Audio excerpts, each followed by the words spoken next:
നമസ്കാരം. Hi all. English സംസാരിക്കുമ്പോൾ പലരും ഫേസ് ചെയ്യുന്ന ഏറ്റവും വലിയൊരു പ്രശ്നമാണ് അല്ലെ ഈ ഗ്രാമർ. അതിൽ തന്നെ ഏറ്റവും വലിയൊരു പ്രശ്നമാണ് എങ്ങനെ ടെൻസുകൾ ഉപയോഗിക്കണം എന്ന് അറിയത്തില്ല. ഈ ടെൻസ് എങ്ങനെ ഉപയോഗിക്കണം എന്ന് അറിയത്തില്ലാതെ പലപ്പോഴും കോമ്പറ്റേറ്റീവ് എക്സാംസിൽ പിള്ളേർ ഭയങ്കരമായിട്ട് കുഴയുന്നത് ഞാൻ കണ്ടിട്ടുണ്ട്. അതിപ്പം IELTS ആണെങ്കിലും OET ആണെങ്കിലും PT ആണെങ്കിലും ഒക്കെ എഴുതുന്ന പിള്ളേരുടെ ഏറ്റവും വലിയൊരു പ്രശ്നമാണ് പലപ്പോഴും എങ്ങനെ കറക്റ്റായിട്ട് ഈ ടെൻസുകൾ പ്ലേസ് ചെയ്യണം എന്ന് അറിയത്തില്ല, എങ്ങനെ അത് അപ്ലൈ ചെയ്യണം എന്ന് അറിയത്തില്ല. അപ്പൊ അതിനൊക്കെ ഒരു പരിഹാരമായിട്ടെന്നാൽ പിന്നെ ഞാൻ വിചാരിച്ചു നമുക്ക് അതിന്റെ ഒരു സീരീസ് അങ്ങ് തുടങ്ങാം, ഏറ്റവും സിമ്പിൾ ആയിട്ട് അങ്ങ് പഠിപ്പിക്കാന്നുള്ള രീതിയിൽ. അതായത് നാളെ കണ്ണടച്ചു പോലും ഇവർക്ക് ഇത് പറയാൻ പറ്റണം എന്നുള്ള രീതിയിൽ, അല്ലാതെ കുറെ ഭയങ്കരമായിട്ട് റൂൾസും കാര്യങ്ങളൊക്കെ പറഞ്ഞ് നിങ്ങളെ കോംപ്ലിക്കേറ്റ് ചെയ്യാതെ ഏതൊരു സാധാരണക്കാരനും വളരെ സിമ്പിൾ ആയിട്ട് ഇംഗ്ലീഷ് ഹാൻഡിൽ ചെയ്യാൻ പറ്റുന്ന രീതിയിൽ, വളരെ സിമ്പിൾ ആയിട്ട് ടെൻസ് അപ്ലൈ ചെയ്യാവുന്ന രീതിയിൽ എങ്ങനെ നിങ്ങളെ പഠിപ്പിച്ചു തരാമെന്നുള്ളൊരു എന്റെ കുറെ നാളത്തെ ഒരു ആലോചനയായിരുന്നു. ആൻഡ് ഫൈനലി ഞാനൊരു സൊല്യൂഷനിലേക്ക് എത്തി.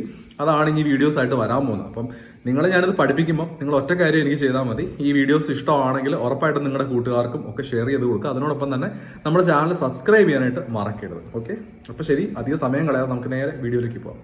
നമുക്ക് മൊത്തം 12 ടെൻസ് ആണ് പഠിക്കാനായിട്ടുള്ളത്. പക്ഷെ ഈ 12 ടെൻസിൽ 11 എണ്ണമാണ് ഏറ്റവും ഇമ്പോർട്ടന്റ് ആയിട്ടുള്ളത്. ലാസ്റ്റത്തെ ടെൻസ് അത് അത്രയും ഭയങ്കര ഇമ്പോർട്ടന്റ് ആണ് എന്ന് നമുക്ക് പറയാനായിട്ട് സാധിക്കത്തില്ല. ബാക്കിയുള്ള 11 ടെൻസും നമ്മുടെ നിത്യജീവിതത്തിൽ നമുക്ക് ഒഴിവാക്കാൻ പറ്റാത്തവയാണ്. ടെൻസ് ബേസിക് ആയിട്ട് പറയുവാണെങ്കിൽ past tense, present tense and future tense ഇങ്ങനെ തരംതിരിക്കാം. പക്ഷെ ഇതിന് തന്നെ സബ് ഡിവിഷൻസ് ഉണ്ട്. ഓരോ ടെൻസ് ഫോമിനും വീണ്ടും 4 ഉപവിഭാഗങ്ങളുണ്ട്. അങ്ങനെ മൊത്തം നോക്കുവാണെങ്കിൽ അങ്ങനെ വരുമ്പോൾ 12 ടെൻസ് ആണ് നമുക്ക് വരുന്നത്. നമ്മൾ ആദ്യം പഠിക്കാൻ പോകുന്നത് സിമ്പിൾ പ്രസന്റ് ടെൻസ് ആണ്. സിമ്പിൾ പ്രസന്റ് ടെൻസ് എങ്ങനെ സിമ്പിൾ ആയിട്ട് പഠിക്കാം എന്ന് നോക്കാം. സിമ്പിൾ പ്രസന്റ് ടെൻസ് ഉപയോഗിക്കുന്ന പല സാഹചര്യങ്ങളിലുണ്ട്. അതിൽ ആദ്യത്തേത് നമ്മുടെ നിത്യജീവിതത്തിൽ നടക്കുന്ന കാര്യങ്ങളില്ലേ, നമ്മുടെ ഡെയിലി റുട്ടീൻ നമ്മൾ പറയത്തില്ല, നമ്മൾ എപ്പോൾ എണീക്കുന്നു, അതിനുശേഷം എന്ത് ചെയ്യുന്നു, പിന്നീട് നമ്മളെപ്പം കോളേജിൽ പോകുന്നു അല്ലെ ഓഫീസിൽ പോകുന്നു, അങ്ങനെയുള്ള കാര്യങ്ങൾ, എപ്പോൾ നമ്മൾ തിരിച്ചു വരുന്നു, എപ്പോൾ നമ്മൾ കിടക്കുന്നു, അതുപോലെയുള്ള നമ്മുടെ നിത്യജീവിതത്തിലെ നമ്മുടെ റുട്ടീന്റെ ഭാഗമായിട്ടുള്ള കാര്യങ്ങളൊക്കെ നമ്മുടെ പതിവുകളെ കുറിച്ച് പറയുമ്പോൾ, അപ്പം നമ്മുടെ ഡെയിലി റുട്ടീനെ കുറിച്ച് പറയുമ്പോൾ നമ്മൾ സിമ്പിൾ പ്രസന്റ് ടെൻസ് വേണം ഉപയോഗിക്കാനായിട്ട്. അതുപോലെ തന്നെ നമ്മൾ ആവർത്തിച്ച് ചെയ്യുന്ന കാര്യങ്ങൾ, പതിവായിട്ടുള്ള കാര്യങ്ങൾ, ഇതൊക്കെ സിമ്പിൾ പ്രസന്റ് ടെൻസിലാണ് പറയുന്നത്. അതുപോലെ തന്നെ പ്രപഞ്ച സത്യങ്ങളെ കുറിച്ച് നമ്മൾ സംസാരിക്കുമ്പോൾ സിമ്പിൾ പ്രസന്റ് ടെൻസിലാണ് നമ്മൾ പറയാറുള്ളത്. അപ്പൊ ഇത്രയും കാര്യങ്ങൾ ബേസിക് ആയിട്ട് ആലോചിച്ചിരിക്കുക. അപ്പം നമ്മുടെ ഡെയിലി റുട്ടീൻ അല്ലെങ്കിൽ നമ്മൾ പതിവായിട്ട് ചെയ്യുന്ന ആവർത്തിച്ച് ചെയ്യുന്ന കാര്യങ്ങളെ കുറിച്ച് സംസാരിക്കുമ്പോൾ സിമ്പിൾ പ്രസന്റ് ടെൻസ് ആണ് നമ്മൾ ഉപയോഗിക്കാറുള്ളത്. അതുപോലെ നമ്മുടെ ശീലങ്ങൾ, ഇഷ്ടങ്ങൾ, ഇതിനെക്കുറിച്ചൊക്കെ പൊതുവായിട്ട് പറയുമ്പോൾ സിമ്പിൾ പ്രസന്റ് ടെൻസിൽ നമുക്ക് പറയുവാനായിട്ട് സാധിക്കുന്നുണ്ട്. അതുപോലെ തന്നെ പ്രപഞ്ച സത്യങ്ങളെ കുറിച്ച് പറയുമ്പോൾ സിമ്പിൾ പ്രസന്റ് ടെൻസ് ആണ് ഉപയോഗിക്കുന്നത്. ഈ പ്രപഞ്ച സത്യം എന്തൊക്കെയാണ് എന്നൊക്കെ വിചാരിച്ചിങ്ങനെ തല പോയിക്കാൻ വരട്ടെ, ഞാൻ ഡീറ്റെയിൽ ആയിട്ട് പറഞ്ഞുതരാം.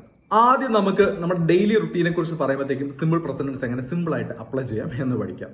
ഉദാഹരണത്തിന്, ഞാൻ രാവിലെ 7 മണിക്കാണ് എണീക്കാറ് എന്ന് പറയണം. അപ്പൊ നമ്മളടുത്ത് ഒരാൾ ചോദിക്കുക, നീ എപ്പോഴാണ് രാവിലെ എണീക്കാറ്?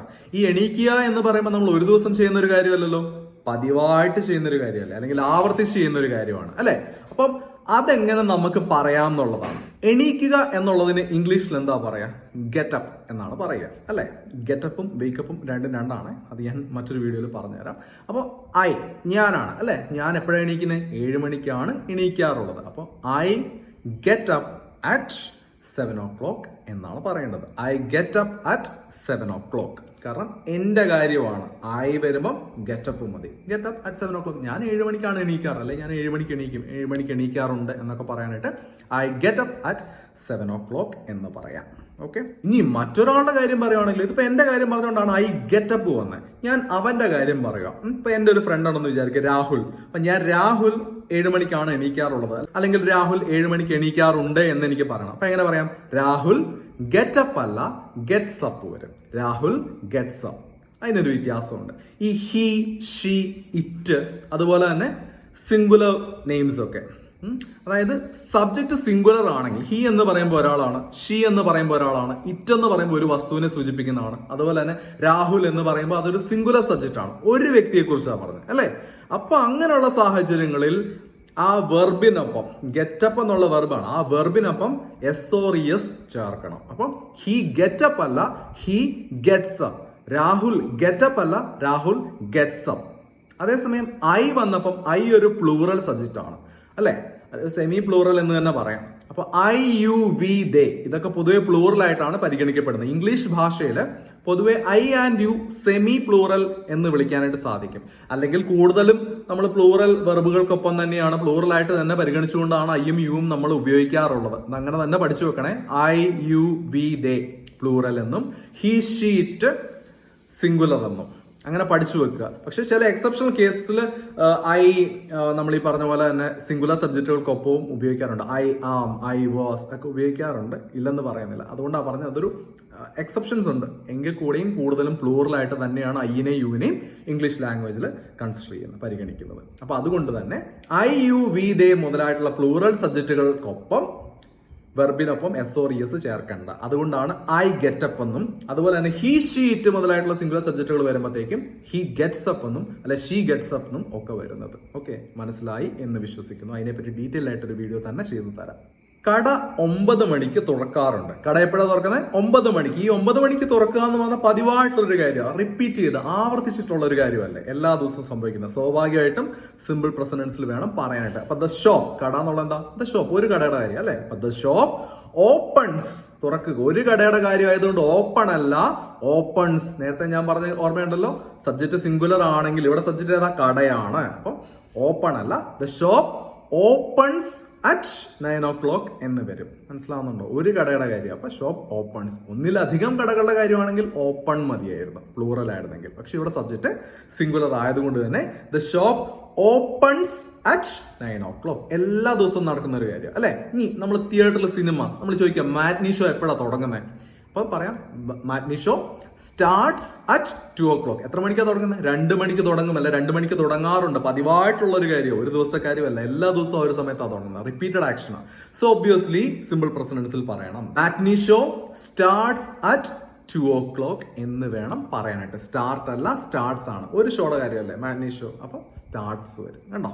ഒന്നിലധികം ഷോസ് ആയിരുന്നെങ്കിൽ സ്റ്റാർട്ട് മതിയായിരുന്നു. ഇതാണ് അതിന്റെ വ്യത്യാസം. അപ്പൊ അങ്ങനെ പതിവായിട്ടുള്ള കാര്യങ്ങൾ, ആവർത്തിച്ചുള്ള കാര്യങ്ങൾ, നമ്മുടെ നിത്യജീവിതത്തിലെ ദൈനംദിന ജീവിതത്തിലെ പ്രവർത്തികൾ, ഡെയിലി റുട്ടീന്, ഇതൊക്കെ പറയുമ്പോൾ സിമ്പിൾ പ്രസന്റൻസിൽ വേണം പറയാനായിട്ട്. പിന്നെ ഞാൻ പറഞ്ഞ മറ്റൊരു കാര്യമാണ് ഈ പ്രപഞ്ച സത്യങ്ങൾ. പ്രപഞ്ച സത്യം എന്ന് പറയുമ്പോൾ സൂര്യൻ കിഴക്കുദിക്കുന്നു എന്ന് പറയുന്ന പ്രപഞ്ച സത്യം ആരാലും വിചാരിച്ചാലും മാറ്റാൻ പറ്റാത്തൊരു കാര്യം അല്ലെ. നാളെ തൊട്ട് വെറൈറ്റിക്ക് സൂര്യൻ പടിഞ്ഞാറ് പോയിട്ട് ഉദിക്കുമോ? ഇല്ല. അപ്പൊ എന്ന് പറഞ്ഞാൽ ആര് വിചാരിച്ചാലും മാറ്റാൻ പറ്റൂല. അപ്പൊ the sun rises in the east. Sun rise അല്ല, സൂര്യൻ എന്ന് പറഞ്ഞ ഒന്നേ ഉള്ളൂ, ഒരാളാണ്, സിംഗുലർ സബ്ജക്റ്റ്. അപ്പം the sun rises in the east എന്നേ നമ്മളവിടെ പറയത്തുള്ളൂ. അതുപോലെ തന്നെ the sun sets in the west. Sets ആണ് അല്ലെ, സൂര്യൻ പടിഞ്ഞാറ് അസ്തമിക്കുന്നു. സൂര്യൻ കിഴക്കുദിക്കുന്നു, സൂര്യൻ പടിഞ്ഞാറ് അസ്തമിക്കുന്നു. ഇത് പ്രപഞ്ച സത്യം, ആര് വിചാരിച്ചാലും മാറ്റാനായിട്ട് സാധിക്കത്തില്ല. Water boils at 100 degrees Celsius. Water boils at 100 degrees Celsius. പ്രപഞ്ച സത്യം, മാറ്റാൻ പറ്റൂല. വാട്ടർ ബോയിൽസ് ആണ്, ബോയിൽ അല്ല. കണ്ടോ? അപ്പൊ ഇതുപോലെയാണ്. അപ്പൊ ഇതുപോലെയുള്ള പ്രപഞ്ച സത്യങ്ങളൊക്കെ നമ്മൾ പറയുന്നത് സിമ്പിൾ പ്രസന്റൻസിൽ ആണ്. അപ്പം അതുപോലെ തന്നെ നമ്മുടെ ഇഷ്ടങ്ങളൊക്കെ പറയത്തില്ലേ, ഐ ലൈക്ക് അല്ലെ, എനിക്ക് ബിരിയാണി ഇഷ്ടമാണ്, ഐ ലൈക്ക് ബിരിയാണി എന്നാ പറയുന്നത്. ഐ ആയതുകൊണ്ട് ലൈക്ക. അതേസമയം അവളുടെ കാര്യം, അവൾക്ക് ബിരിയാണി ഇഷ്ടമാണെന്ന് പറയുമ്പോൾ ഷീ ലൈക്സ് ബിരിയാണി എന്നേ പറയത്തുള്ളൂ. She likes. ഞാൻ നേരത്തെ പറഞ്ഞു ഹി ഷീ ഇറ്റ് വന്നാൽ വെർബിനൊപ്പം എസ് ഓർ ഇ എസ് ചേർക്കണം. എവിടെ? സിമ്പിൾ പ്രസന്റൻസിൽ. സിമ്പിൾ പ്രസന്റൻസിൽ. ഓക്കെ, മാറിപ്പോകരുത്. അപ്പം she likes biryani, I like biryani, you like biryani, we like biryani, Rahul likes biryani, Lakshmi likes biryani. മനസ്സിലാവുന്നുണ്ടോ? ഇതാണ് അതിൻ്റെ ഒരു രീതി എന്ന് പറയുന്നത്. അപ്പോൾ ഈ ഒരു വീഡിയോയിൽ ഞാൻ പറഞ്ഞ കാര്യം മറക്കണ്ട. സിമ്പിൾ പ്രസന്റൻസ് നമുക്ക് എവിടെയൊക്കെ ഉപയോഗിക്കാം എന്നുള്ളതാണ്. നമ്മുടെ ഡെയിലി റുട്ടീൻ, അതുപോലെ തന്നെ റിപ്പീറ്റഡ് ആയിട്ടുള്ള ആക്ഷൻസിനെ കുറിച്ച് പറയുമ്പോൾ, നമ്മുടെ ലൈക്സ് ആൻഡ് ഡിസ്ലൈക്സ് പറയുമ്പോൾ, അതുപോലെ തന്നെ പ്രപഞ്ച സത്യങ്ങളെ കുറിച്ച് സംസാരിക്കുമ്പോൾ ഒക്കെ നമുക്ക് സിമ്പിൾ പ്രസന്റൻസ് ഉപയോഗിക്കാം. നമ്മുടെ നിത്യജീവിതത്തിൽ നമുക്ക് ഏറ്റവും കൂടുതൽ ഉപയോഗിക്കേണ്ടി വരുന്ന ഒരു ടെൻസ് ആണ് സിമ്പിൾ പ്രസന്റൻസ് എന്ന് പറയുന്നത്. ഓൾമോസ്റ്റ് ഇംഗ്ലീഷ് ലാംഗ്വേജിൽ ഒരു 70% കാര്യങ്ങൾ നമ്മൾ പറയുമ്പോഴും ഈ സിമ്പിൾ പ്രസന്റൻസ് നമുക്ക് ഉപയോഗിക്കേണ്ടതായിട്ട് വരുന്നുണ്ട്, സത്യം പറഞ്ഞാൽ, അറിഞ്ഞോ അറിയാതെയോ. അപ്പോൾ വളരെ പ്രധാനപ്പെട്ട ഒരു ടെൻസ് ആണ്. എന്തെങ്കിലും സംശയം ഉണ്ടെങ്കിൽ ഉറപ്പായിട്ടും കമന്റ് ഈ വീഡിയോ പ്രയോജനകരമായിരുന്നെങ്കിൽ ഉറപ്പായിട്ടും അത് നിങ്ങൾ കമന്റ് ചെയ്യണം. കൂടുതൽ സജഷൻസ് എനിക്ക് തരണം. അതുപോലെ തന്നെ നമ്മുടെ ചാനൽ സബ്സ്ക്രൈബ് ചെയ്യാൻ മറക്കരുത്. ബെല്ലൈക്കൺ ഞെക്കി പൊട്ടിക്കുക. കൂട്ടുകാർക്കെല്ലാം വീഡിയോ ഷെയർ ചെയ്യുക. ഇതിന്റെ ബാക്കി ടെൻസ് ഫോംസ് സിമ്പിൾ ആയിട്ട് സ്ട്രക്ചർ അടക്കം പറഞ്ഞു തരുന്നതായിരിക്കും കൂടുതൽ ഡീറ്റെയിൽസ് ആയിട്ട്. അപ്പോൾ ഈ വീഡിയോ സക്സസ്ഫുൾ ആയാൽ മാത്രമേ ഞാൻ ബാക്കി ചെയ്യത്തുള്ളൂ. ഉറപ്പായിട്ടും ഈ വീഡിയോ നിങ്ങൾ സക്സസ്ഫുൾ ആക്കും എന്ന് വിശ്വസിക്കുന്നു. അടുത്ത വീഡിയോയിൽ കാണുന്നവരേക്കും ടാറ്റ ബൈ. സബ്സ്ക്രൈബ് ചെയ്യാൻ മറക്കരുത്. ബൈ.